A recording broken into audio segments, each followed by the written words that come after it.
Hi Fiends, thanks for joining me on DonnaJean's Coffee House of Horror. So today I have an extra special treat. I have some folks coming in and we're going to talk about a new and up and coming film, Mirror Mirror. And we've got a couple of folks, and Terrifier might be mentioned, and all kinds of cool stuff with the fundraising and the film and the story. Follow me.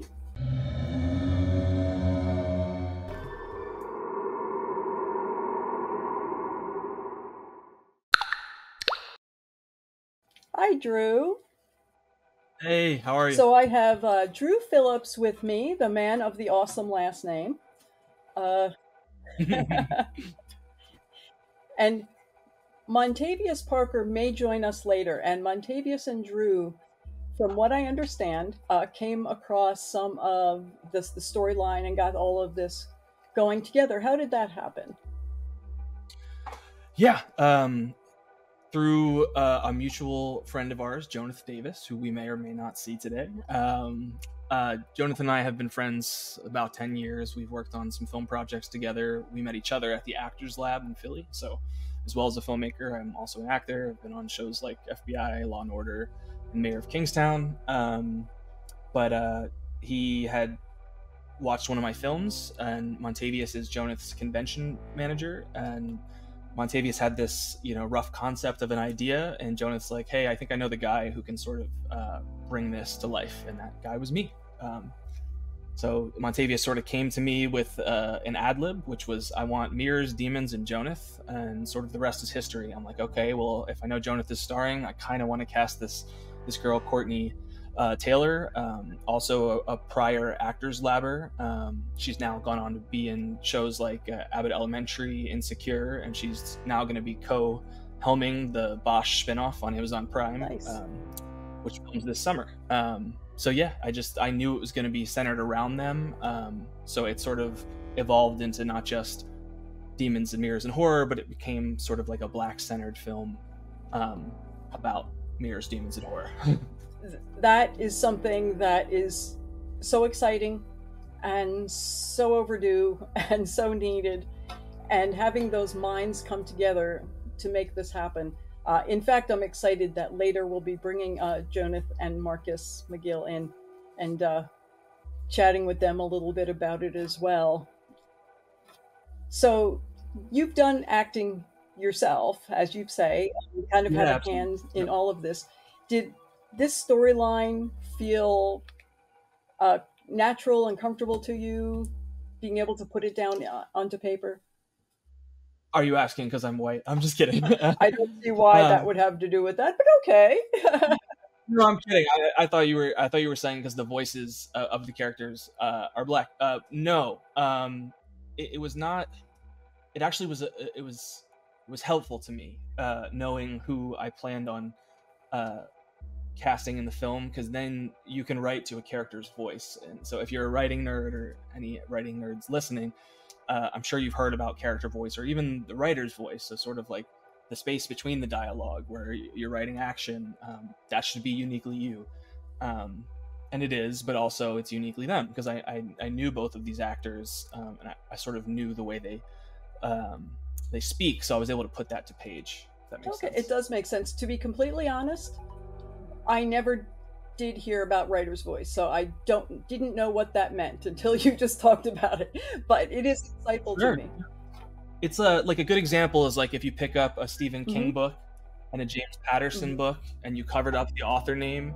If you were to read the pages, hopefully you would be able to distinguish that it was written by two different people, if that makes sense. That's the essence of a writer's voice. That makes sense. That makes sense. So this is your first entry into the horror genre? It's kind of, yeah.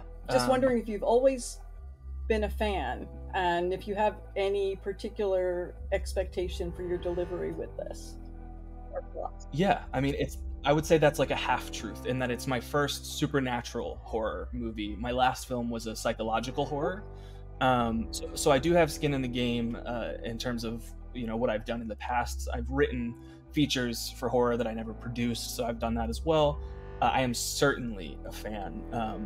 I consider myself a cinephile of all genres. I am a sucker. Like, I hate to be called a film bro, but I am a sucker for a blockbuster. I think we should not hate on a well-told blockbuster, because I think they're special in their own right. So, like, recently, Twisters. I know Dave has some not controversial, but he's very strongly opinioned on the new Deadpool versus Wolverine.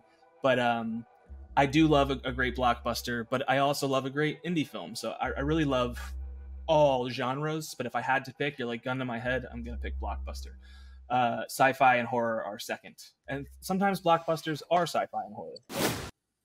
I know that this is a short film. If you do really, really well with the fundraiser and you surpass your stretch goals, do you think that there would be an opportunity to stretch it out, make it a little bit longer? It's a great question. The short answer is no, but I'm going to give you the long answer. Here's why. It's sort of like a thesis that I have and some filmmakers may share. I believe that quality is better than quantity. So if I far overshot my budget, two things would happen. I'd get all the camera gear I wanted. I'd have every perfect set. The lighting would be absolutely perfect. And we are a mission-based short film. So we're not a not-for-profit, but we are partnering with Big Picture Alliance out of Philly, who work with at-risk youth to teach them filmmaking. They have students all the way from I think age 8 to 24, and they have, I forget what they call it, but it's sort of like a mentorship / apprenticeship program for those young adults that are going into the workforce of the film industry. So I would be, if I far exceed my goal, a portion would go to charity. That's one of them. We'd probably also donate some to inner city arts out of LA. Big Picture Alliance is out of Philly, which is where I'm from. But no, most of it would go to ensuring top tier quality, festival submissions. Instead of paying friends and family rates, I would up. So if I made a crazy amount of money, all those people who are doing me favors, I'd try to help them out too. So yeah, I don't think that a longer form version for the crowdfunding is right. However, long-winded answer, there's absolutely a feature version of this being developed, and the purpose of this short is to use it in conjunction with a pre-written feature script and a pitch to our connections at a few different production companies. So we absolutely see the bigger version, but in terms of crowdfunding, that's going to go to both charitable causes and pay. We've got a couple of people on board who can come in and talk to us a little bit about Mirror Mirror, and both of them just may have been in Terrifier 2. So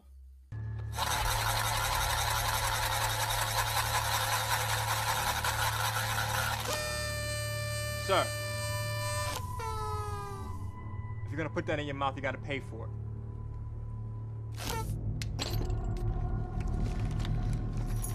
Hey, how we feeling over there? very good, very good. And I welcome with all joy and a full heart my brother Marcus McGill. And Marcus has had his hands in so many films, in Terrifier 2, as has Jonathan, and also in Stream, and in all kinds of other things. And hopefully we can talk about that a little bit, Marcus. And I've got Johnath Davis, who has his hands in it sounds like a whole lot of things. And it was so good to meet you on Terrifier 2. And welcome. It's a delight to have you both here. Thank you. Thank you. How did you, and I'm asking this to both of you, Jonathan, maybe we could go with you. How did you get involved with the film? So my convention agent is Montavius Parker. He came to me about an idea about filmmaking. From the premise, I haven't written things, you know what I mean? But I've acting and I've been networking and I know a few people, and from how passionate he was about a film, I knew that I can get you a serious writer to put this on page. And so one of my good friends I've known at least a decade is Drew Phillips. And so I connected the two, and let the magic happen from there.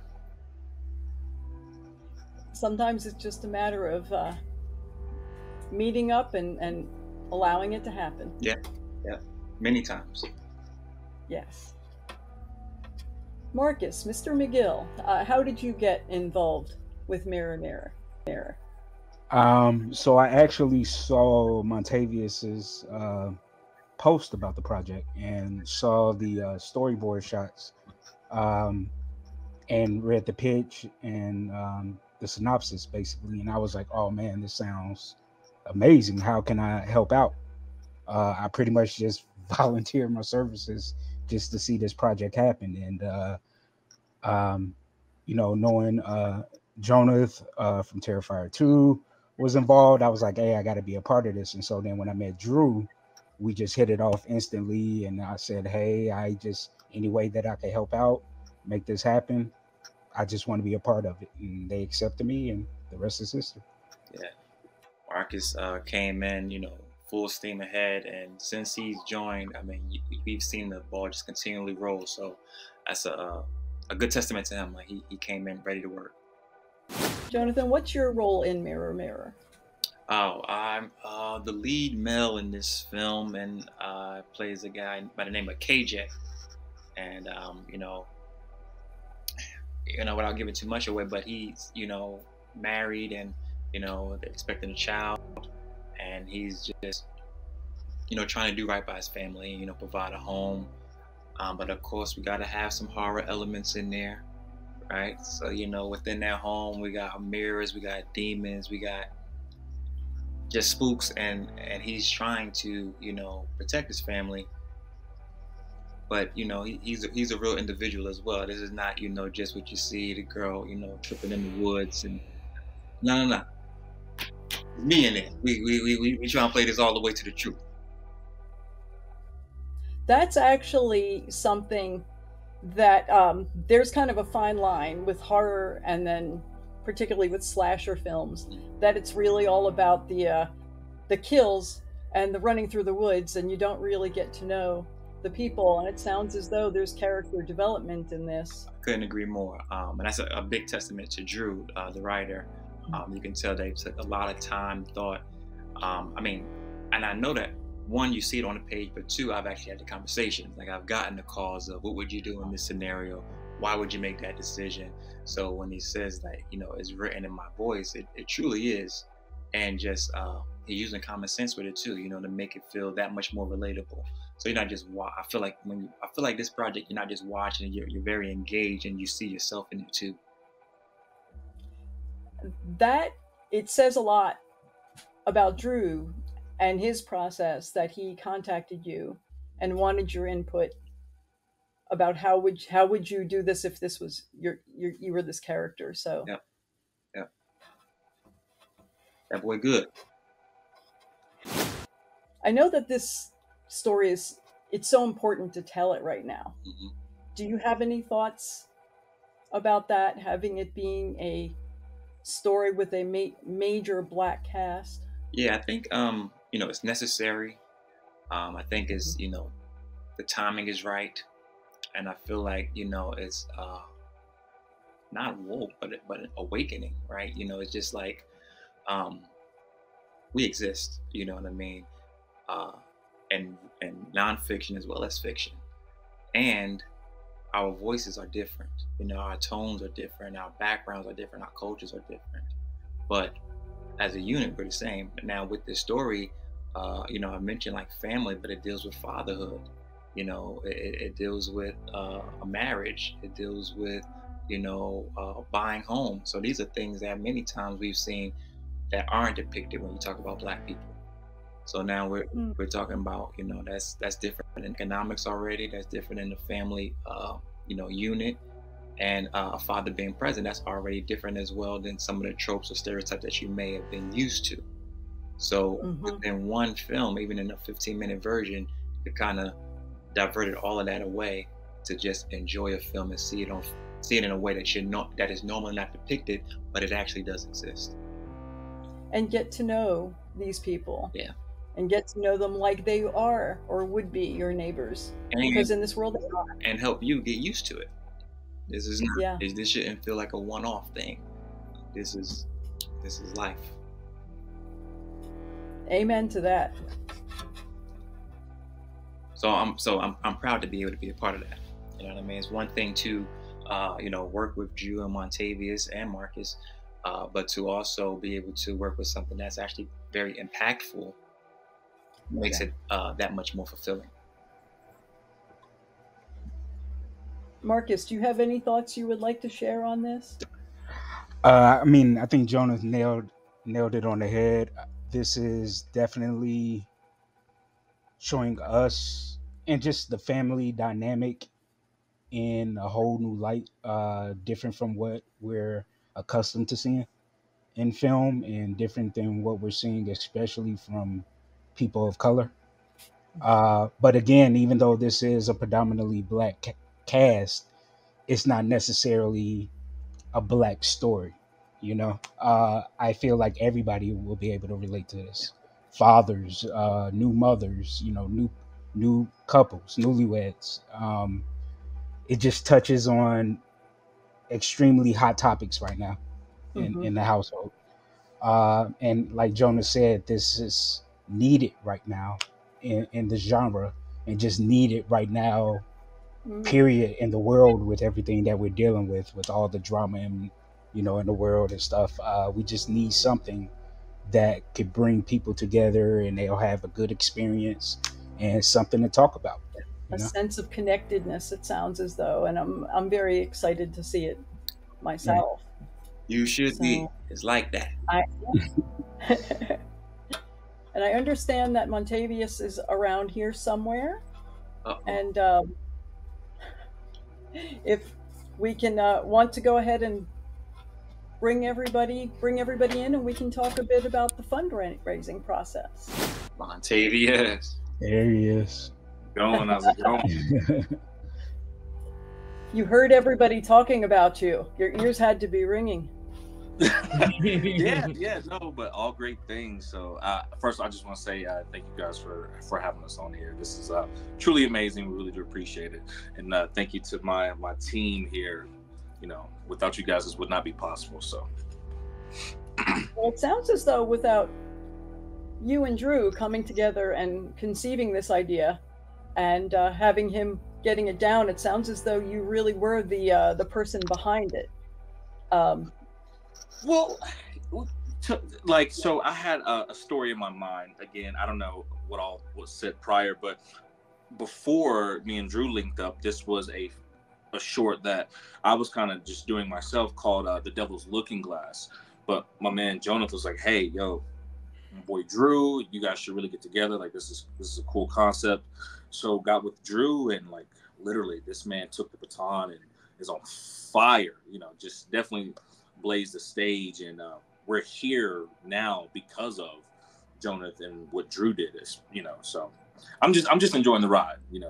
Well, let's give him some credit here. We would not be in this room without him. Like, did he type it on the paper? Not necessarily, but he put us together and came up with these mirrors and these demons, and we all came together.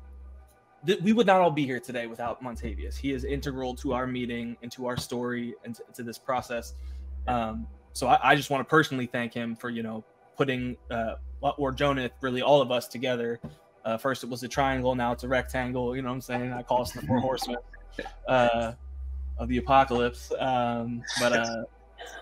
Yeah, I mean, we all play our part, and we would not be here without Montavius. Appreciate that.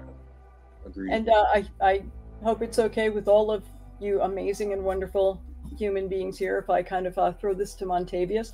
Now, you have a YouTube channel, The Empty Crypt. And I'm just curious, were you always involved in the horror scene, and in what capacity did that help to bring you up to this point? So if we're going to backtrack a little bit here, I always had a love for horror since I was a kid. Always had a love for it. So I grew up just loving it. But the reason for the YouTube channel was because I didn't see a lot of people who looked like I do that were going to horror conventions, that were involved with these conventions and just traveling to do spooky adventures. So really, I just made it because I wanted to see someone who looks like I do go out and, do spooky things, because it's fun.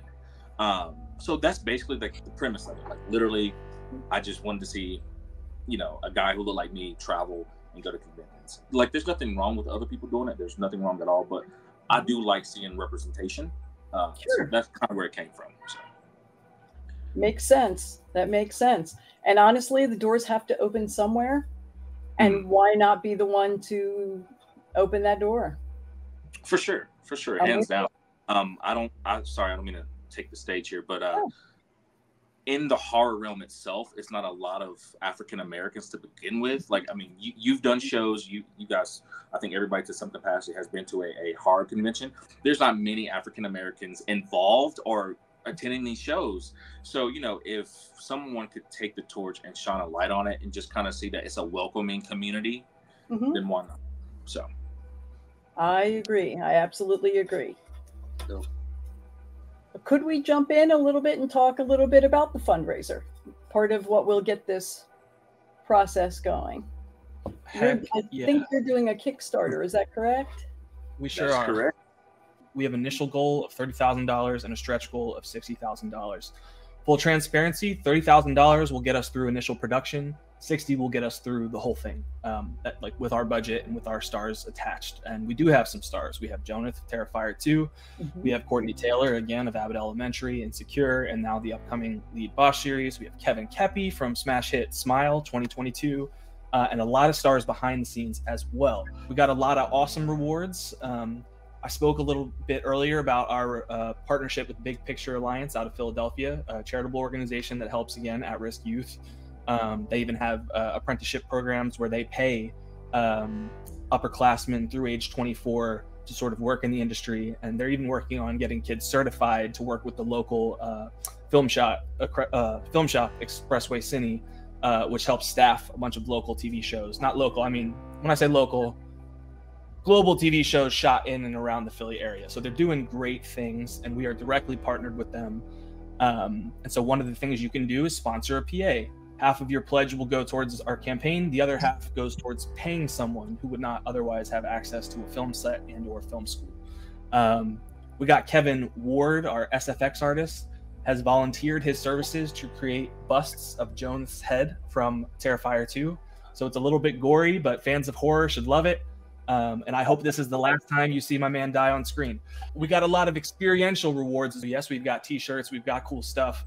But our intangibles are even more valuable to us so that we can spend every dollar towards the film. So one of the cool things we're doing are a series of Zoom workshops. So Johnath will be leading an acting one. I may assist. He's done plenty of acting on his own. I don't think he needs me, but if he wants me, I'll be there. And then I'll also be hosting a writer's workshop as well as a director's workshop where we'll be taking a look at scenes from the lens of a director and again from the lens of a writer, but those will be separate. I hope people will see that you know, we not only do we want to put a good product out there with this film, but most importantly, I just thought it was amazing that Drew and Johnath and Montavius thought of the idea of giving back. You know, that's the biggest thing of this campaign, is being able to grant these experiences to, you know, the future. You know, future filmmakers. These kids nowadays, life is a lot harder than it was when we were growing up for a lot of these kids. So having this experience, I hope a lot of people will see that perk and go after it and give these kids an opportunity of a lifetime. You know. And I also want to give Montavius props again, because it was an easy yes from all of us, but it was his idea. He's like, hey guys, do you think we could give back in some way? So we thought of creative ways we could do that. One, sponsoring a PA, and two, if we far exceed our goal, we'll be cutting some checks to Big Picture Alliance as well as Inner City Arts. Again, we have to far exceed our goal to do that, so help us out, guys. But the PA thing, we don't need to far exceed it. That's like, if we just make our goal, they're getting a job, you are directly responsible for paying for, I don't want to call them a kid, but to me they are, because they're a little younger than I am, but like 17 through 24 aged people get opportunities that they may otherwise I'm not 61, have. They're kids. But I think this is a great experience for everybody who's a fan of film, who's a fan of horror, who's just a fan of everything, right? Because there's definitely ways that people can get involved, and the fact that, you know, we're going to be sponsoring, you know, different children or young adults to come in and work on an actual set, get to, you know, bump elbows with a writer, a producer, a famous actor, and stuff like this. So we're just trying to create positivity. We're just trying to create ways and avenues for people to grow on, right? It's just building blocks here. And life's already hard enough for everybody. Life's difficult. We want to just shed some light on it. So we just want to make sure everybody's having a great time and people want to get involved. So, any thoughts about the process of when you're looking at starting filming? I'll speak to that. Yeah, so should everything go well and we make our goal, we're looking at like a mid to late November shoot, and then I run a tight ship. I expect it to be finished 45 days from that, from shooting, start to finish. You know, that's totally doable because I can have the sound designer and the composer work separately, and then the sound designer just adds in the score and mixes and levels it. So we'll get it ready for the festivals as soon as possible. Very cool, very awesome. And actually, the only reason we're waiting until November in the first place is one of our stars, Courtney, is on that Amazon show, and so she doesn't wrap until early November. So we're waiting on her. She's gone Hollywood on us. Well, it gives you an opportunity to get the fundraising done and out of the way when she's free. So absolutely. This goes live. So would you want to share where people could find you if they wanted to follow you? You can follow me on Instagram, Marcus_J_McGill, and also on Facebook as well. And yes, I'm on Instagram and Facebook as well. Instagram, it's that's Johnath Davis, and on Facebook, Johnath Davis. Plain and simple. You guys can find me on Facebook, Montavius Parker. My other social media handles is going to be _EmptyCrypt. That's on X, YouTube, and what other one am I throwing out there?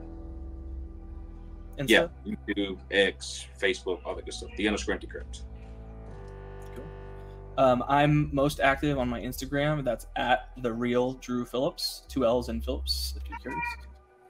And then I'm also very active in our private Facebook group. So I don't add my personal account because that's just family pictures, but I talk to the people in that group every day. So